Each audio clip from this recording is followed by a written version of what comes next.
அதிகாலை நேரத்தில் காட்டாற்றில் கிடந்த 2 சடலங்கள்.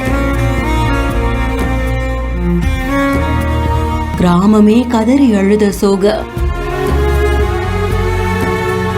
மின்சாரம் பயன்படுத்தி மீன்களை பிடிக்க நினைத்தவர்களின் உயிரை அந்த மின்சாரமே பறித்து விட்டதா? பெரம்பலூர் மாவட்டத்துல வேப்பந்தட்டைக்கு பக்கத்துல தொண்டமாத்துறை அப்படின்ற ஒரு கிராமம் இருக்கு. இங்க கல்லாறு அப்படின்ற ஒரு காட்டாறு கிட்டதான் அதே பகுதியை சேர்ந்த 28 வயதான ஒரு நபரும் 25 வயதான ஒரு நபரும் சடலமா கிடந்திருக்காங்க. இத பார்த்தவங்க உடனடியா பதறி போய் காவல் நிலையத்துக்கு இந்த தகவலை தெரிவிச்சிருந்திருக்காங்க. போலீசார் 2 பேருடைய உடலையும் மீட்டு பிரேத பரிசோதனைக்காக மருத்துவமனைக்கு அனுப்பி விசாரணையிலையும் ஈடுபட்டு இருக்காங்க.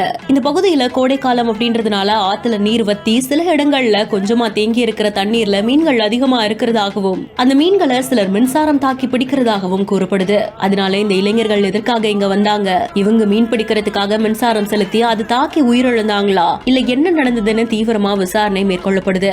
நீர்நிலைகள்ல மின்சாரம் செலுத்தி மீன் பிடிக்கிறது அப்படின்றது சட்டவிரோதமானது. இதனால மீன்கள் மொத்தமா அழிகிறதோட நீர்நிலைகள்ல இருக்கக்கூடிய மற்ற உயிர்களுமே பறிபோகும். இந்த முறையை பயன்படுத்துற நபருக்கே ஆபத்தை விளைவிக்கும். அதனால இந்த ஆபத்தான மற்றும் தடை செய்யப்பட்ட முறையை விளையாட்டா கூட யாரும் பயன்படுத்த வேண்டாம்னு கேட்டுக்கொள்ளப்படுது.